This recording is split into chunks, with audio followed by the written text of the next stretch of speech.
Private Luigi Benedetto gazed down at the metal tray before him. His eyes couldn't process what lay there. 3 generous slices of white bread still radiating warmth from the bakery ovens. Steam rose gently from the surface. A hearty portion of beef stew filled one section of the tray. Real chunks of meat floated in thick brown gravy. The aroma hit his nostrils like a wave. Mashed potatoes sat in another compartment. Golden butter pools melted slowly across the creamy surface. Green beans looked vibrant and fresh. Not a wilted leaf in sight. Beside all this sat something that made his heart skip. A glass of milk so cold that condensation beaded on the outside. Next to it rested an orange. Bright orange skin practically glowed under the mess hall lights. Perfect and unblemished. September 1943 had arrived. Luigi found himself inside the mess hall of Camp Hearn in Texas. 3 weeks had passed since American forces captured him during their invasion of Italy. The sounds around him seemed unreal. Hundreds of prisoners ate quietly. Spoons clinked against metal trays. Conversations hummed in Italian dialects from every region. This young farmer's son had lived 22 years near Naples. His small village knew poverty like an old friend. Never in his entire existence had one plate held so much food. Back home, his family celebrated when they had bread and olive oil for dinner. Their small garden provided vegetables only when seasons cooperated. His stomach had known hunger more than satisfaction. He leaned toward the prisoner beside him. His voice came out as barely a whisper. "Is this real?" The man next to him was Marco, another Italian captured months earlier in North Africa. Marco's laughter filled the space between them. Such a sound seemed impossible inside a prison camp. The joy in it caught Luigi off guard. "No, my friend," Marco replied with a grin. "This is how Americans feed prisoners every single day. 3 times daily. I've put on 15 pounds since arriving here." Luigi lifted the orange with trembling hands. He brought it close to his face. The sweet citrus scent filled his nostrils completely. In Italy, oranges appeared maybe twice yearly in his family's home. Christmas brought one, if luck smiled on them. Here in an American prison camp, oranges materialized on his tray, as casual as weeds growing outside the windows. What Luigi couldn't grasp was the extraordinary nature of his situation. He was experiencing one of World War II's most remarkable contradictions. Enemy prisoners of war ate better than free citizens in their homeland, better than they had ever eaten in their entire lives. The story unfolding for Italian POWs in American camps would shatter every assumption. Everything these men believed about war, captivity, and their supposed enemies would crumble. Understanding Luigi's shock required looking at the Italy he left behind. By 1943, Italy had endured 3 brutal years of war. The effects devastated everything. Mussolini's dreams of a new Roman Empire had become nightmares. Military defeats piled upon each other. Economic collapse spread everywhere. Widespread hunger gripped the nation like a vice. Italy's food crisis began the moment Mussolini declared war in June 1940.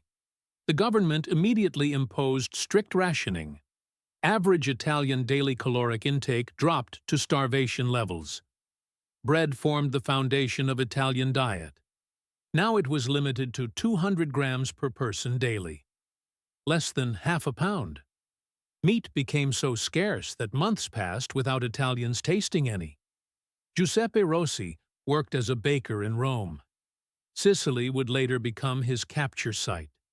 He remembered those desperate war years with crystal clarity. "We mixed sawdust with flour to stretch the bread," he recalled. People stood in lines for hours just to get their tiny ration. Sometimes shops ran empty before everyone got served. Children grew up never knowing full bellies. Southern Italy suffered even worse conditions. Luigi's region had always lagged behind the industrial north economically. War made conditions almost unbearable for families there. Survival depended on watery soups made from whatever vegetables families could locate. Bread often contained more sawdust than wheat. Protein virtually disappeared from diets. Eggs became rare luxuries. Meat transformed into something people remembered from peacetime. Luigi's family had been reduced to grass soup and acorn bread. His mother boiled grass and weeds into thin broth. Whatever vegetable scraps she found went into the pot. Bread, when flour could be obtained, came from ground acorns mixed with available grain. The taste was bitter. Digestion proved difficult, but it qualified as food. Before my draft, Luigi would later write home, I thought I understood hunger. I was wrong. I knew hunger's feeling, but not its meaning. I didn't know what it meant watching your little sister grow thin and weak, because food simply didn't exist to keep her healthy. This reality followed Italian soldiers when Mussolini's army drafted them. They abandoned slowly starving families. They entered military service almost as poorly supplied as civilians. Italian army rations were meager and frequently spoiled. Soldiers often went days with nothing but stale bread and thin soup. Many arrived at military service already malnourished. Army life did little to improve their physical condition. The contrast with American abundance would prove psychologically powerful for POW experiences. But first, these Italian soldiers had to survive the campaigns leading to their capture.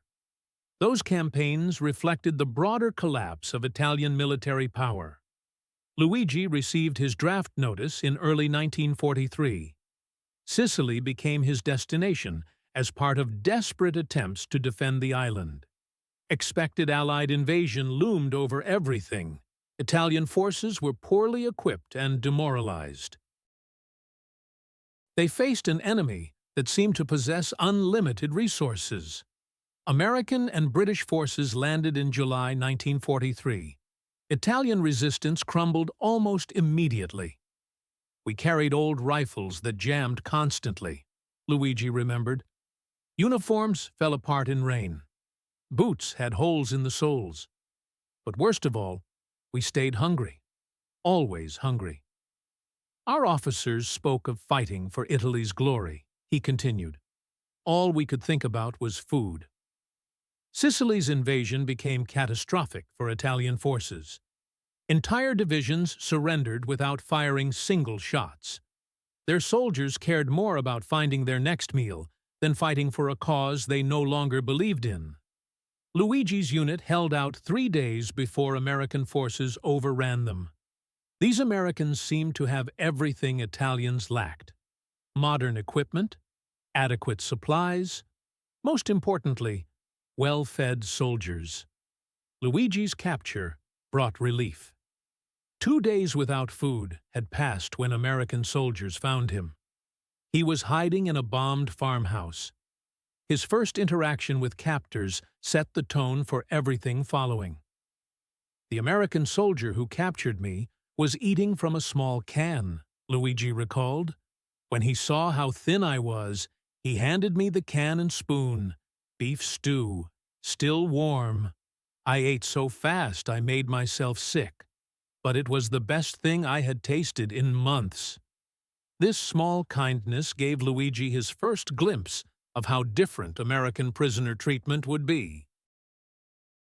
Italian soldiers had been taught that Americans were brutal, that they showed no mercy to prisoners, that capture meant certain death or terrible suffering. Instead, Luigi found himself offered food by the very soldiers who had just defeated him in battle. The journey to America took several weeks. Every day brought new surprises for Italian prisoners. They traveled in converted passenger ships, not cattle cars. They received regular meals that included meat, vegetables, and fresh bread. Medical attention addressed wounds and illnesses that had gone untreated for months. Most shocking of all, they were treated with basic human dignity that many had never experienced, even in their own army. On the ship to America, they served us 3 meals daily, Luigi wrote in his first letter home. Real meals, with meat and vegetables and bread that was white and soft. I couldn't believe it. We were prisoners, enemies of America. But they fed us better than our own officers ever had. The Italian prisoners' amazement reflected more than just contrast with recent military experience. It reflected contrast with their entire lives up to that point. Most came from poor families in a poor country. Adequate nutrition was a luxury few could afford. The abundance they encountered in American custody was literally beyond their previous experience or imagination. But the real shock awaited them. When Luigi and his fellow prisoners arrived at Camp Hearn in Texas, they discovered something remarkable. What they had experienced on the ship wasn't special treatment for the journey. It was standard daily reality of American prison camps. The meals that had seemed like feasts during transportation were actually typical of what they would receive every day, for the duration of their captivity. Camp Hearn was one of over 500 prisoner-of-war camps established across the United States during World War II. Built to house German, Italian, and Japanese prisoners, these camps represented a massive undertaking. They demonstrated both American organizational capacity and American values. The decision to treat prisoners humanely wasn't just about following international law. It reflected fundamental American beliefs about human dignity and proper conduct of warfare. The camp itself revealed itself as a wonder to Italian prisoners. Clean wooden barracks featured electric lighting and heating. Shower facilities provided hot water. A mess hall could seat hundreds of men simultaneously. A library offered books and newspapers. Recreational facilities included sports equipment. Areas were set aside for religious services. By world military housing standards, these accommodations were comfortable. But it was the food that truly amazed Italian prisoners. The American military had developed a feeding system based on scientific understanding of nutrition. Industrial capacity provided adequate supplies. Prisoners received the same basic rations as American soldiers, approximately 4,000 calories per day, with balanced portions of protein, carbohydrates, and vitamins. Luigi's first breakfast at Camp Hearn included scrambled eggs, 2 of them, bacon strips still sizzling, toast with butter and jam spread thick, orange juice in a full glass, coffee with real sugar, not the chicory substitute from Italy. I thought I was dreaming, he wrote to his mother. Eggs, real eggs, not just 1 but 2 of them, and bacon. I hadn't tasted pork in over a year. The bread was so white and soft. And there was butter, real butter, not the ersatz we had been eating in Italy. The abundance was systematic and relentless. Lunch might include roast beef sliced thick, mashed potatoes with gravy, green vegetables that still had color, bread with more butter, fresh fruit for dessert. Dinner could feature pork chops, rice cooked perfectly, beans seasoned well, salad with actual lettuce, cake for dessert, real cake with frosting. The portions were generous. Seconds were often available for those who wanted them. For men who had grown up in poverty and spent years in a war-torn country, it was almost incomprehensible. Marco Santini came from the industrial city of Turin. He tried explaining the experience to his family back home. You must understand, we eat meat every day, not just little pieces, real portions. Yesterday we had steak, actual steak. And I could eat as much as I wanted. There are vegetables I had never seen before. Fruits that I thought only grew in paradise. I'm gaining weight, becoming strong again, and I am a prisoner of war. The psychological impact of this abundance was profound. These men had been raised believing Italy was a great nation, that fascism would make Italy strong and prosperous, that their enemies were inferior peoples who lacked virtue and strength of true Italians. But here they were, prisoners in the land of their enemies, eating better than they had ever eaten in their lives.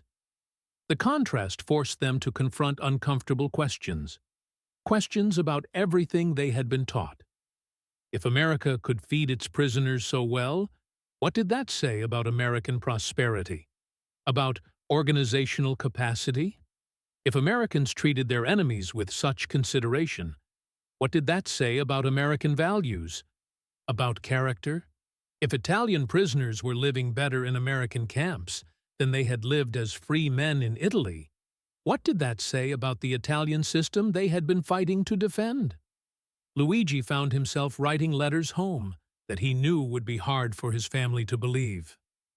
Mama, I know this will sound impossible, but I am eating better here than I ever ate at home. Not just better, much better. I have meat every day, fresh vegetables, white bread, milk, fruit. I am gaining weight and feeling stronger than I have in years. How can this be? How can our enemies treat us better than our own country ever did? The abundance wasn't limited to basic nutrition. American camps provided luxuries that most Italian prisoners had never experienced. Real coffee, not the chicory substitute they had been drinking in Italy. Sugar, which had been rationed to tiny amounts back home. Chocolate, which many prisoners had never tasted. Ice cream, which seemed like a miracle to men from a country where refrigeration was rare. Giuseppe Lombardi came from a small village in Sicily. He described his first encounter with ice cream with wonder in his voice. They brought out these containers of frozen cream, flavored with vanilla and chocolate. I had heard of such things, but never believed they really existed. The taste was incredible, sweet and cold and creamy. I ate so much I made myself sick, but I didn't care. It was like tasting heaven. The abundance extended beyond food to other aspects of daily life. Aspects that highlighted the contrast between American prosperity and Italian poverty. The prisoners had access to hot showers whenever they wanted them, a luxury that most had never known. Their clothes were washed regularly in machines that cleaned them better than any hand washing could achieve. They slept on real mattresses with clean sheets that were changed weekly. But perhaps most shocking of all was the waste. American abundance was so great that food was sometimes thrown away. Something that would have been unthinkable in wartime Italy, where every scrap was precious. Luigi watched in amazement as leftover food from the mess hall was discarded rather than saved. They throw away more food in one day than my family would see in a month, he wrote. Bread that is 1 day old goes to the pigs. Vegetables that are slightly wilted are discarded. Meat that is perfectly good but not fresh enough for prisoners gets thrown away. I cannot understand such abundance. Where does it all come from? The answer lay in fundamental differences between American and Italian society. Differences that the war had made starkly apparent. America's vast agricultural resources, advanced transportation systems, industrial capacity allowed it to produce and distribute food on a scale that seemed impossible to Europeans. The same industrial might that was producing tanks, planes, and ships for the war effort was also ensuring that even prisoners of war were adequately fed. But the abundance also reflected American values and priorities. The decision to feed prisoners well was not just a matter of following international law or demonstrating American prosperity. It was a reflection of fundamental beliefs about human dignity, about the proper treatment of those who were powerless and dependent. This philosophical difference would prove to be one of the most important aspects of the Italian POW experience in America. These men were not just discovering American abundance. They were discovering American values, and those values would challenge everything they thought they knew about power, about government, about human nature. As Luigi settled into his new life at Camp Hearn, he was surrounded by abundance he had never imagined possible. He began to understand that his captivity in America would be more than just a temporary interruption in his life. It would be an education in possibilities he had never dreamed of, a glimpse of what human society could achieve when it was organized around different principles and priorities. The question that would haunt him and thousands of other Italian prisoners was whether such abundance and such values could ever exist in Italy. Could a country that had known only poverty and authoritarianism learn to create the prosperity and freedom they were witnessing in America? And if so, what role would they play in creating that new Italy when the war finally ended? But first, they had to fully understand what they were experiencing. That understanding would come through months of daily life in American prison camps, where every meal would reinforce the lesson that their enemies were not only more powerful than they had imagined, but more generous and humane as well. The metal trays would keep coming, 3 times a day, each one loaded with abundance that challenged everything these Italian prisoners thought they knew about the world.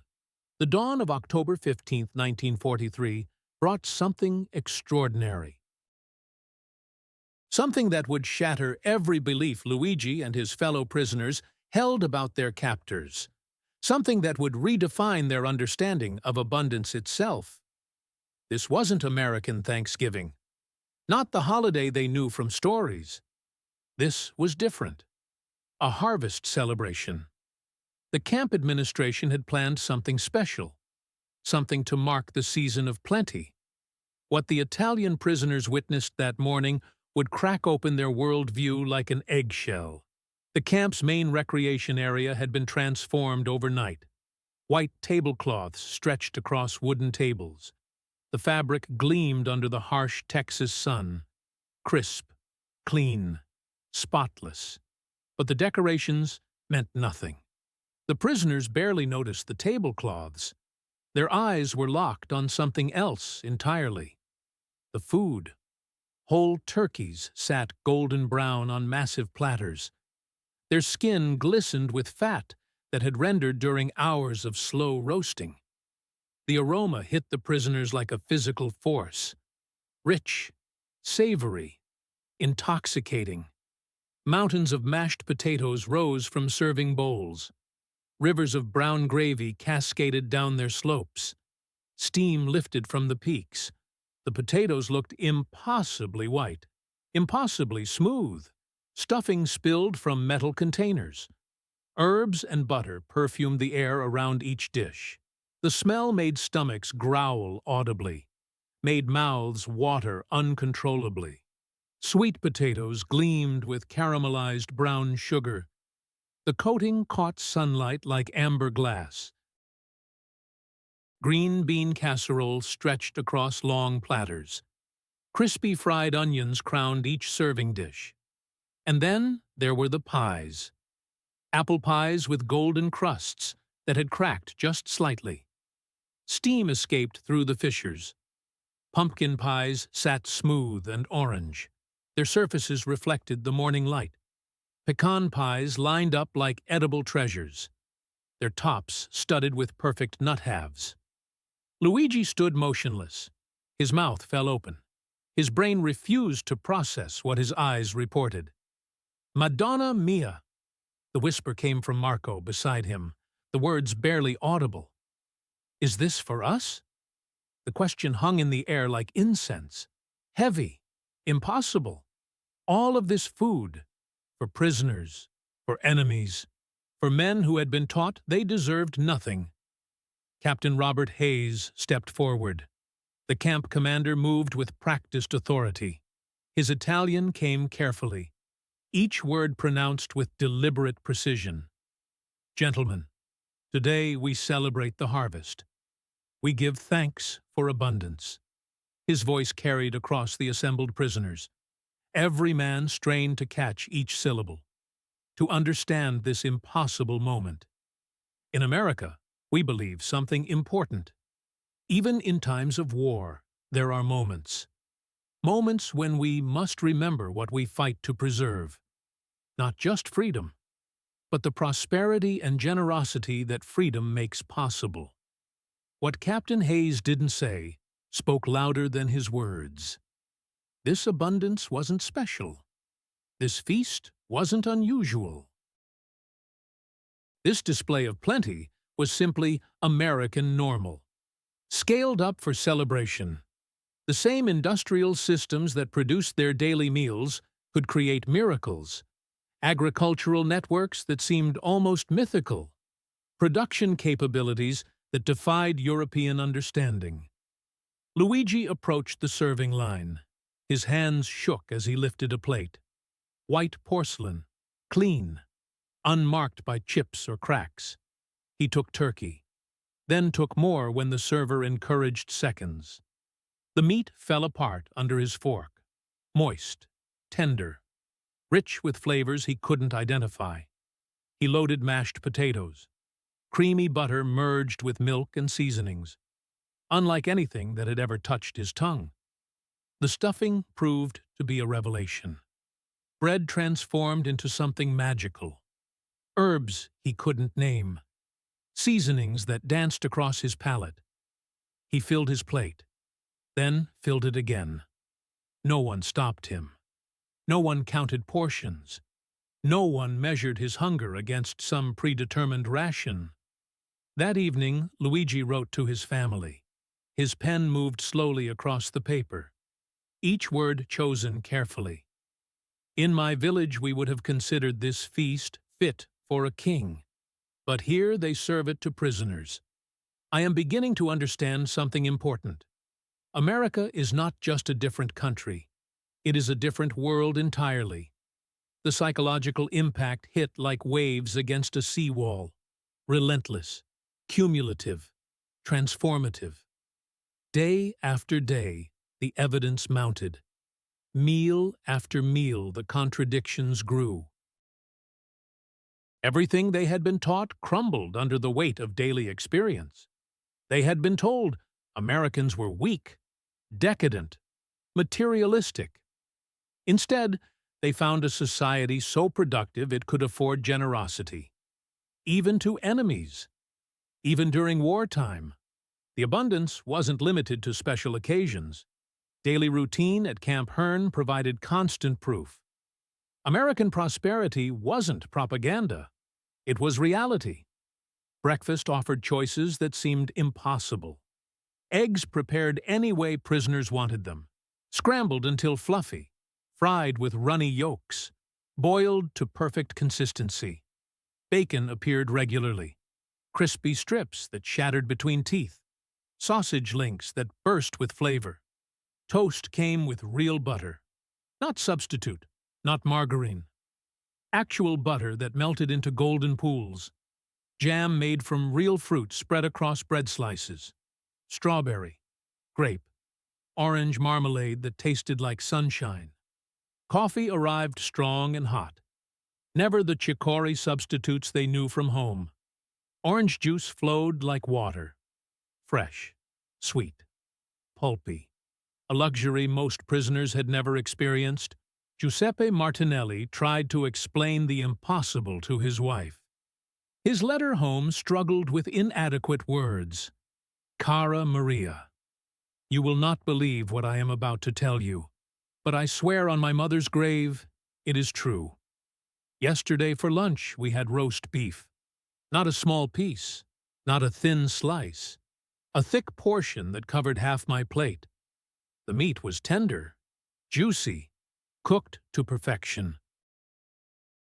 With it came potatoes roasted in ovens, crispy outside, fluffy inside, golden brown, and perfect. Carrots and peas that tasted like they had been picked that morning, fresh, sweet, vibrant.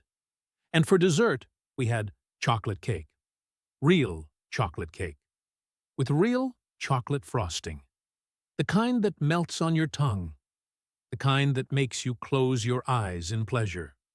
Letters home filled with such descriptions. Accounts so incredible families refused to believe them. How could prisoners eat better than free citizens? How could enemies be fed so lavishly?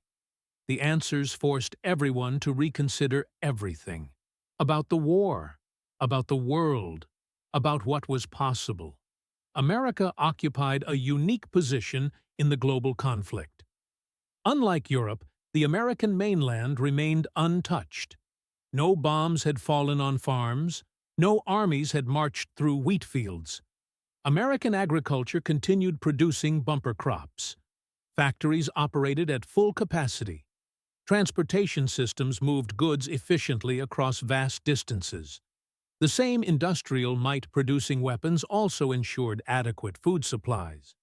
But the decision to feed prisoners so well went beyond having adequate supplies. This reflected conscious choices by American leadership, a statement about values through actions.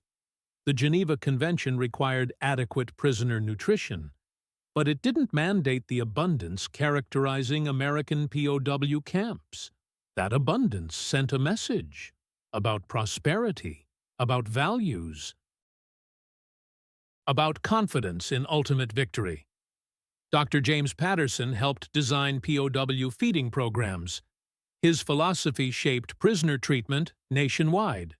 We wanted to show these men what American democracy could accomplish. We wanted them to understand our prosperity wasn't accidental. It resulted from systems encouraging individual initiative while ensuring everyone had enough. We hoped when they returned home they would remember their experience, help build similar societies in their own countries. The strategy was working, though perhaps not as Dr. Patterson had anticipated. Italian prisoners weren't just impressed by abundance. They were being fundamentally transformed by it.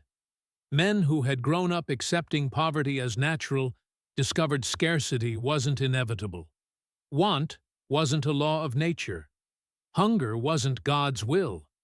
Luigi found himself constantly comparing camp life with memories of home. The contrasts burned in his mind like acid. Before the war, he wrote in his diary, "My family considered ourselves fortunate if we had meat once a week. Usually, just a small piece of chicken, a bit of pork.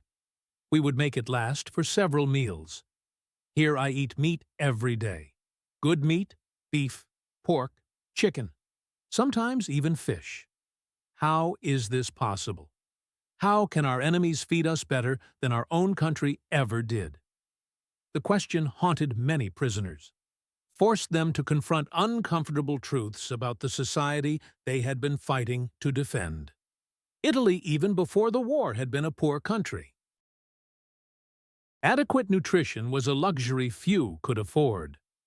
The fascist government had promised greatness and prosperity. After 20 years of Mussolini's rule, most Italians still struggled to put adequate food on their tables. The contrast proved particularly stark for prisoners from southern Italy. Poverty had been endemic for generations. These men came from families that had never known abundance, where children grew up stunted by malnutrition, where a full stomach was a rare blessing. Now they found themselves in a situation where food was not only abundant, but varied and delicious. Marco Rossi came from a farmer's family in Calabria. His letter to his father described amazement that words couldn't capture. "Papa, you remember how we would save money all year? Just to buy a small piece of meat for Christmas dinner. Here they serve us meat every day. Not just any meat, steaks, roasts, chops that are thick and juicy. Yesterday we had fried chicken that was so good I thought I was dreaming. The coating was crispy. The meat was tender. The flavor was beyond description. How can this be? How can a country at war afford to feed prisoners better than we ever ate as free men? The abundance extended beyond basic nutrition. Ice cream appeared regularly, a frozen luxury that seemed almost magical to men from a country where refrigeration was rare. The cold sweetness shocked their systems. Vanilla, chocolate, strawberry flavors they had only imagined. Fresh fruit was available daily. Oranges that burst with juice, apples that crunched between teeth, bananas and exotic fruits many prisoners couldn't identify. Each bite revealed new flavors, new possibilities. Chocolate was common, not the ersatz wartime substitute they had known in Italy. Real chocolate that melted on tongues and left them craving more. Rich, sweet, luxurious. But perhaps most shocking was the waste. American abundance was so great that food was regularly discarded. Bread that was a day old. Vegetables that were slightly wilted. Meat that was perfectly edible, but not quite fresh enough for mess hall standards. Luigi watched in amazement as garbage cans filled with food that would have been treasured in his village. His mind reeled at the impossibility. They throw away more food in one day than my family would see in a month. He wrote to his mother. His pen shook with emotion. Bread that is still good goes to feed the pigs. Fruit that has a small bruise gets discarded. I asked one of the cooks why they waste so much food. He looked at me like I was crazy. Waste, he said. There's plenty more where that came from. I cannot understand such thinking. The waste was difficult for prisoners to comprehend. It represented a fundamental difference in worldview. In Italy, scarcity was a constant reality that shaped every decision about food. Every scrap was precious. Every leftover was saved. Every meal was planned around what little was available. The idea that food could be so abundant that some could be discarded was literally unthinkable, beyond comprehension, against everything they had learned about survival. But the waste also revealed something important about American society. The incredible productivity and efficiency that made such abundance possible. The same agricultural and industrial systems that could afford to discard imperfect food were also capable of producing enough to feed millions. Not just the American population. Millions of prisoners of war. Allied soldiers around the world. Civilian populations in liberated territories. The scale of production defied European understanding. The prisoners began to understand they were witnessing more than abundance. They were seeing a completely different economic system. In Italy, the economy was organized around scarcity. Complex rationing systems reflected the fundamental inability to produce enough for everyone. Black markets flourished because legitimate channels couldn't meet demand. In America, the economy was organized around abundance, systems designed to produce more than enough, distribution networks that moved goods efficiently, a fundamental assumption that there should be enough for everyone. This economic lesson was reinforced by every aspect of camp life. The prisoners' clothing was washed regularly in machines that cleaned better than any hand-washing could achieve. Hot water and soap removed stains that would have been permanent in Italy. Their barracks were heated in winter, cooled in summer. Luxuries that most had never experienced. They had access to hot showers whenever they wanted them. Soap that actually cleaned. Towels that were soft and absorbent. Giuseppe Lombardi tried to explain the experience to his brother. His words struggled to convey the impossible reality. Caro fratello, I'm living better here than I ever lived at home. Not just the food, though that is incredible, but everything. Everything about this place defies understanding. I sleep on a real mattress with clean sheets, sheets that are washed regularly, that smell like sunshine and soap. I have hot water for washing. My clothes are cleaner than they ever were in Italy. I have books to read, games to play, even a radio that brings music from America. How can prisoners live so well? How can enemies be treated so generously? The answer lay in fundamental differences between American and Italian society. Differences the war had made starkly apparent. America's vast natural resources, advanced technology, efficient organization allowed it to produce and distribute goods on a scale that seemed impossible to Europeans. But more than that, American society was organized around a principle. The principle that prosperity should be shared, that even the least powerful members of society deserved basic dignity and comfort. This principle was evident in how the camp was organized and operated. The prisoners weren't just fed and housed. They were treated with a respect that many had never experienced, even in their own army. They could voice complaints through elected representatives. They could practice their religion freely. They could pursue education and recreation according to their interests. The camp library was a particular revelation for many prisoners. Stocked with thousands of books in multiple languages, hundreds of volumes in Italian, it represented an approach to prisoner welfare that went far beyond basic physical needs. The Americans seemed to believe that even enemy soldiers deserved intellectual stimulation, personal growth, access to knowledge and ideas. Luigi had left school at 14 to work on his family's farm. He found himself reading for pleasure for the first time in his life. The experience opened worlds he had never imagined. "They have books here that I never knew existed," he wrote to his mother. His handwriting was improving with practice.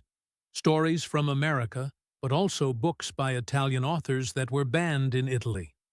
"I'm learning about my own country's history, about ideas that Mussolini didn't want us to know.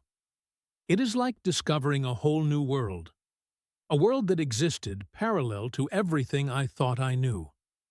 The educational opportunities extended beyond reading. The camp offered classes in English, mathematics, history, practical skills like carpentry and mechanics. Many prisoners who had received only elementary education in Italy found themselves learning subjects they had never had the opportunity to study. But perhaps the most important education was happening at every meal, with every interaction, through every aspect of daily life in the camp. The Italian prisoners were learning that abundance was possible, that societies could be organized to provide adequately for all their members, that even enemies could be treated with dignity and respect. This education was having a profound psychological impact. Men who had grown up accepting poverty and authoritarianism as natural and inevitable were discovering that neither was necessary. They were seeing an alternative model of society, one that was both more prosperous and more humane than anything they had known. The transformation wasn't immediate or universal. Some prisoners remained loyal to fascist ideology. They dismissed American abundance as temporary or superficial. Others were grateful for good treatment without necessarily embracing American values. But for many like Luigi, the experience was genuinely life-changing, revolutionary, earth-shattering. "I used to believe that poverty was God's will," he wrote in his diary, his thoughts flowing more freely onto paper. That some people were meant to be poor while others were meant to be rich. That suffering was natural, inevitable, part of the human condition. But now I see that poverty is not natural. It is the result of bad organization, bad government, bad choices. America has shown me that it is possible for everyone to have enough. That abundance is not a dream, but an achievable reality. This realization was spreading throughout the Italian prisoner population, creating a network of men who were being transformed by their exposure to American society. They were learning not just about abundance, but about the systems and values that made abundance possible. They were discovering democracy not as a political theory, but as a lived reality, a system that produced tangible benefits for ordinary people, even for prisoners, even for enemies. The implications of this transformation would extend far beyond the prison camps. These men would eventually return to Italy. They would carry with them not just memories of good food and comfortable living, but a vision of what human society could achieve when it was organized around different principles and priorities. But first, they had to fully absorb the lessons of their American experience. Those lessons were being reinforced every day through the simple act of eating well. Each meal was a reminder that their enemies were not only more powerful than they had imagined, but more generous and humane as well. Each full stomach was evidence that abundance was possible, that scarcity was not inevitable, that human beings could create societies where everyone had enough. The question that increasingly occupied their thoughts was whether such a society could ever exist in Italy. What role they might play in creating it when they finally returned home. The answer would depend not just on their own courage and wisdom, but on whether the Italian people were ready to embrace the revolutionary idea that abundance and freedom could coexist. That prosperity and democracy were not contradictory, but complementary. That the American model they were experiencing wasn't just possible, but preferable to everything they had known before. By the spring of 1944, Luigi Benedetto had gained 23 pounds since his arrival at Camp Hearn. The transformation was visible not just in his fuller face and stronger frame, but in his entire demeanor. The hollow-eyed, malnourished soldier who had been captured in Sicily had been replaced by a confident young man, someone who carried himself with a dignity he had never known before, someone who walked taller, spoke more clearly, looked people in the eye. But the physical transformation was nothing compared to the mental revolution taking place inside his head. Ideas were reshaping themselves. Beliefs were crumbling and rebuilding. Everything he had thought he knew about the world was being rewritten by daily experience. Each morning brought the same bewildering reality. Food appeared in quantities that defied everything Luigi understood about the world. His breakfast tray held more nourishment than his family saw in days back home. Scrambled eggs still steaming, strips of bacon crispy and fragrant, toast slathered with bright red strawberry jam, orange juice so fresh it seemed impossible, coffee rich with real cream that swirled like liquid silk. Luigi stared at the abundance spread before him. His mind wrestled with questions that had no easy answers. The sheer scale of it overwhelmed his senses. How did the Americans manage this miracle 3 times each day? Where did all this food originate? What systems could produce such consistent plenty?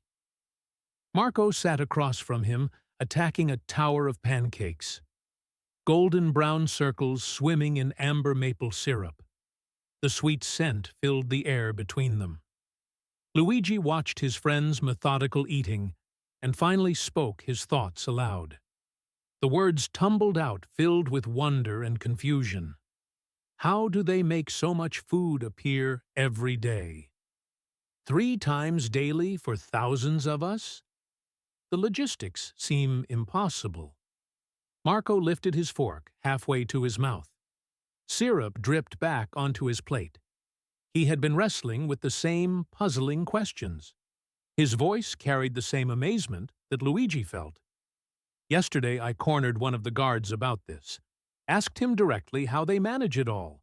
The man just threw back his head and laughed. said this was nothing compared to what American soldiers received overseas. Can you picture that reality? The implications staggered both men. If prisoner rations represented nothing in American terms, what did that suggest about their military's provisions? Luigi felt his understanding of warfare shifting beneath his feet. The United States was feeding enemy captives better than most Italian civilians ate during peacetime, while simultaneously supplying armies scattered across multiple continents. This revelation forced Luigi to confront uncomfortable truths about American power. The abundance surrounding him wasn't charity or accident. It reflected productive capacity beyond anything he had imagined possible. Italy's entire agricultural output couldn't match what America apparently considered routine provisioning. How could any European nation compete with such overwhelming prosperity? The question haunted Luigi as he observed daily life at the camp, but answers began emerging through unexpected conversations with American personnel. The rigid military hierarchy Luigi knew from Italian service didn't exist here. American guards seemed genuinely willing to discuss their homeland with enemy prisoners. These exchanges provided insights that no propaganda could convey. Real understanding came through human connection. Sergeant William Thompson embodied this American openness. A young farmer from Iowa's heartland, he supervised prisoner work details with easy authority. During breaks, he would explain American agriculture to fascinated Italian captives.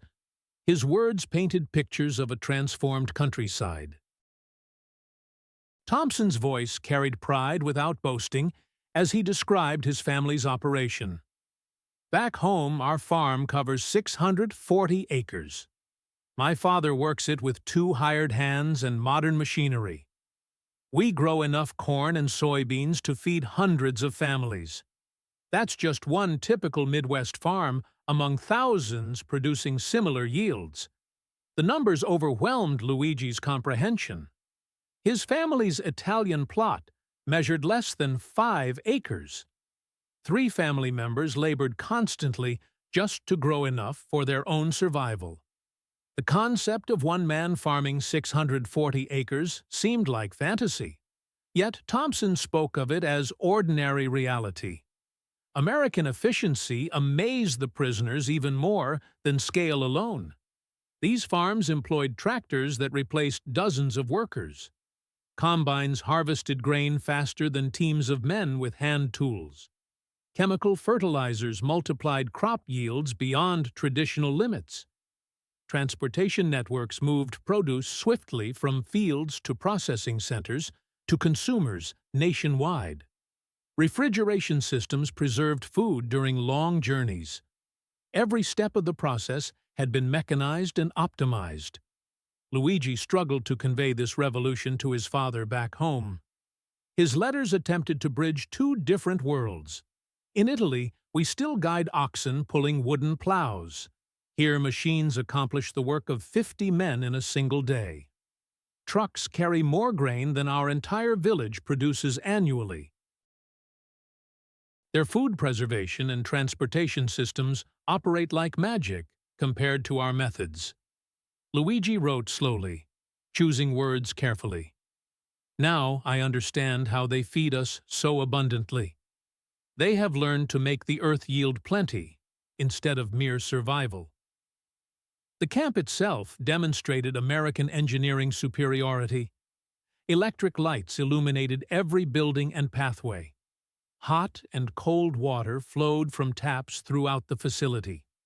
Efficient heating systems maintained comfortable temperatures.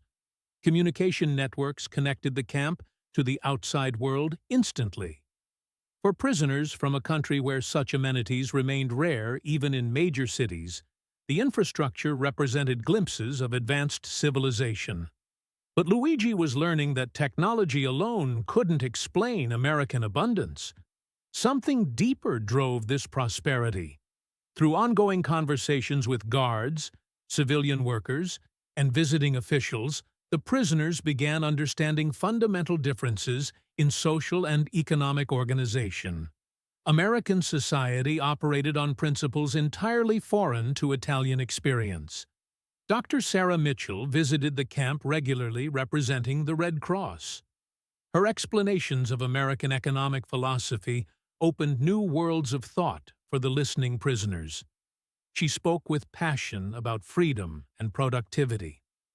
Her voice carried conviction as she outlined American beliefs. In our country, people remain free to work hard and keep the rewards of their labor. This freedom motivates them to produce more than they personally need. That surplus production creates wealth that benefits everyone in society. Dr. Mitchell continued with examples the prisoners could grasp. The farmer growing more food than his family requires can sell the excess. He uses that money to purchase goods made by other productive people. Everyone prospers when everyone contributes their best efforts. This concept of mutual benefit through individual achievement revolutionized Luigi's thinking. Italian society had always operated as a zero-sum competition. One family's prosperity typically meant another's poverty. Resources seemed permanently limited. Opportunities remained scarce. Advancement usually came at someone else's expense. The idea that everyone could prosper simultaneously challenged everything Luigi had been taught, but evidence surrounded him daily. American guards appeared well-fed, well-clothed, and well-equipped. Civilian workers lived in comfortable houses, drove personal automobiles, and enjoyed consumer goods that represented impossible luxuries in Italy. Even prisoners at the bottom of this social hierarchy lived better than most free Italian citizens. The implications were staggering and undeniable. Giuseppe Martinelli struggled to communicate these revelations to his wife back home. His letters attempted to bridge vast conceptual gaps between two different worlds. Cara Maria, I am finally understanding the source of American strength. They possess more natural resources than us, certainly. But more importantly, they have organized their society so everyone has incentives to work hard and be productive. Giuseppe's words came slowly as he worked through complex ideas. When people know they can keep what they earn, they work harder. Harder work produces more goods and services. Greater production benefits everyone in the community. This creates a cycle of prosperity rather than competition. The camp's work programs reinforced these lessons daily. Italian prisoners held various jobs both inside the facility and in surrounding communities. They earned actual wages, modest but real, that allowed small purchases and money transfers to families back home. The concept of being paid for work rather than simply forced to labor for the state represented another revelation about free societies. Luigi worked on a nearby cotton farm, picking cotton alongside American workers who treated him as a fellow laborer rather than an enemy. The farm owner, Mr. Johnson, paid Luigi the same wages as his American employees. Often, he invited Luigi to share family meals at his house. These personal interactions provided insights no textbook could convey about American society's true character. Luigi's letters home described a world that seemed impossible to Italian readers. Mr. Johnson's family lives in a house with electric lights in every room. Running water flows from taps whenever anyone wants it. A machine keeps food cold and fresh indefinitely. He continued painting pictures of American abundance. They own an automobile for family transportation. A radio brings music and news from distant places. Their clothes are clean, well-made, and abundant. But they are not wealthy people by American standards. Mr. Johnson farms just like Papa does. The difference is that in America even ordinary farmers live like royalty compared to our conditions in Italy. The contrast became most striking around food preparation and consumption. The Johnson family ate meat every single day. Fresh vegetables came from their garden.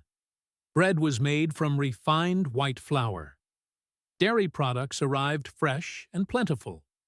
Meals featured variety and flavor unknown in wartime Italy. Spices and seasonings enhanced every dish. But what impressed Luigi most was the family's attitude toward food itself. No anxiety about scarcity existed. No careful rationing of precious resources occurred. No fear that tomorrow's meals might not materialize haunted them. Food simply existed in reliable abundance. This security allowed the family to focus on other life aspects, like education, recreation, personal relationships, and future planning. The psychological freedom was as remarkable as the material plenty. Luigi recorded his observations with growing amazement. They take abundance completely for granted. When Mrs. Johnson prepares dinner, she doesn't worry about having enough food. She worries about whether it will taste good and whether her family will enjoy eating it. His diary entries captured the profound difference. I have never witnessed such an attitude toward food. In Italy, we constantly worry about having enough to survive. Here they worry about having too much to consume comfortably. This abundance characterized every aspect of American life that prisoners could observe. Clothing was plentiful and well-constructed. Americans discarded garments that would have been precious treasures in Italy. Automobiles served as practical family tools rather than luxury items reserved for the wealthy elite. Consumer goods of every description filled American homes. Radios, appliances, books, toys were widely available and constantly being improved through technological innovation. The waste that had initially shocked the prisoners began making economic sense as they understood production scales. When you could manufacture almost unlimited quantities of goods, efficiency sometimes required discarding items that were slightly imperfect or outdated, rather than spending time and resources repairing them. The abundance was so vast that planned obsolescence became economically rational. But the prisoners learned that American abundance extended far beyond material possessions. It included opportunities for education, advancement, and personal fulfillment that were unimaginable within Italy's rigid class structure. American soldiers discussed their post-war plans with casual optimism that amazed their listeners. College attendance, business ownership, geographic mobility, in search of better opportunities, were assumed possibilities rather than impossible dreams. Sergeant Thompson exemplified this American confidence about the future. His plans revealed assumptions about social mobility that seemed fantastic to Italian ears. Thompson's voice carried certainty as he described his intentions. When this war ends, I'll use my military benefits to attend agricultural college. I want to learn the latest farming techniques and maybe develop new crop varieties. Dad's farm is productive, but I believe I can make it even better. His ambitions expanded as he spoke. Maybe I'll purchase land of my own someday. Start my own farming operation from scratch. The idea that an ordinary soldier could aspire to higher education and land ownership revolutionized the prisoners' thinking about social possibilities. In Italy, such opportunities were reserved exclusively for the wealthy and politically connected. Common soldiers expected to return to the same humble circumstances they had left, with little hope for advancement or improvement. This democratic approach to opportunity represented perhaps the most important lesson from their American experience. The prisoners discovered that abundance wasn't just about adequate food or comfortable living conditions. It was about having the freedom and opportunity to improve one's situation through hard work and education. The camp's educational programs reinforced this revolutionary concept daily. Italian prisoners could attend classes in English, mathematics, history, and practical skills.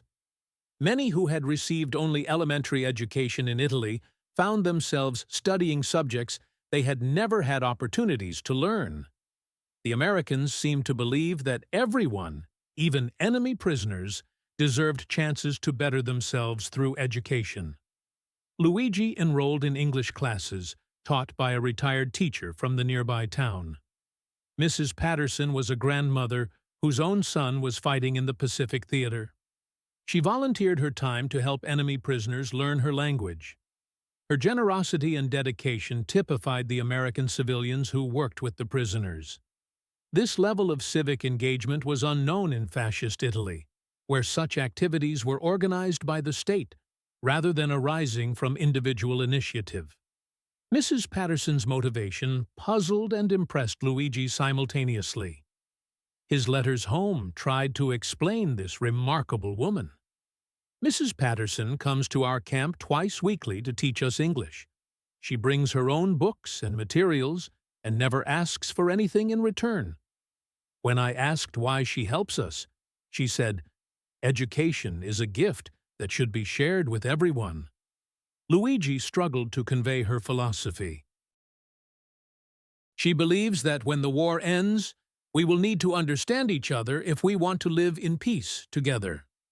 This philosophy of shared responsibility and mutual benefit was evident throughout American society as the prisoners observed it. Churches organized charitable activities for the camp.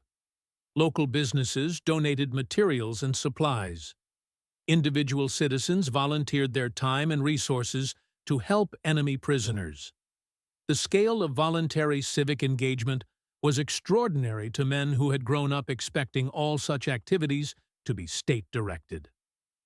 As 1944 progressed, news of Allied victories reached the camp regularly. Italian prisoners began understanding that they would eventually return to a very different homeland.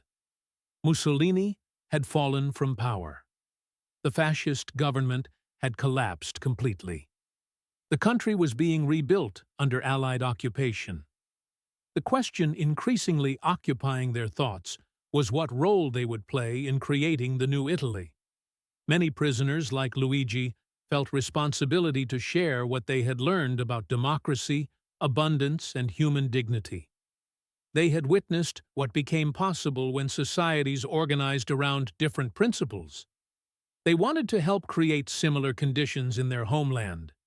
But they also understood the enormous difficulty of the task ahead. How do you explain abundance to people who have never experienced it? How do you convince them that what seems impossible is actually achievable? Luigi wrestled with these questions in his diary as Christmas 1944 approached. "I have learned so much during my time here. I have learned that poverty is not inevitable or natural.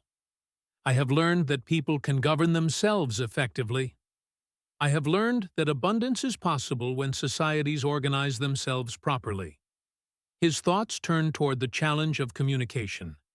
But how do I explain these revelations to people who have never experienced them personally? How do I convince them that what seems like impossible fantasy is actually achievable reality? The answer would come through the example of their own transformation. The Italian prisoners who had arrived in America as malnourished, demoralized soldiers were preparing to return home as healthy, educated, confident men who had experienced democratic society firsthand. They carried with them not just memories of good food and comfortable living conditions, but complete visions of what human society could accomplish. Their letters home had already begun the education process. Families throughout Italy were reading incredible accounts of abundance and freedom that challenged everything they thought they knew about their enemies and their own situation.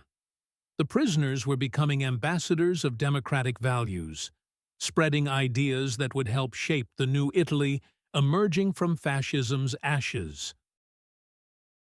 But perhaps the most important lesson they carried was understanding that abundance and freedom were not contradictory, but complementary forces. They had discovered that societies could be simultaneously prosperous and humane, both highly productive and genuinely generous. The food that had amazed them was not just evidence of American wealth, but proof of what human beings could accomplish when free to work together toward common goals. As Luigi prepared for his eventual return to Italy, he knew he would never again accept poverty and oppression as natural or inevitable conditions. He had tasted abundance, experienced dignity, and witnessed the power of democratic society in action. The question remaining was whether he and his fellow prisoners would have the courage and wisdom to help create similar conditions in their homeland. The answer would determine not just their own futures, but the future of Italy itself. The men who had been fed so well in American prison camps carried with them the seeds of a new society, one that could provide abundance and freedom for all its citizens. Whether those seeds would take root and flourish would depend on choices made by millions of Italians in the years ahead. But the foundation had been laid during those extraordinary months when enemy prisoners discovered that their captors were not only more powerful than they had imagined, but more generous and humane as well. The abundance they had experienced was not just a personal gift, but a gift to the future itself. It was a demonstration that human society could be organized around principles of dignity, freedom, and shared prosperity.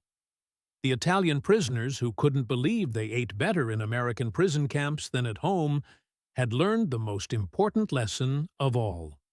Such abundance was not a miracle or accident, but an achievement that any society could accomplish if it chose to organize itself around the right principles and values. Their task now was to help their homeland make that choice.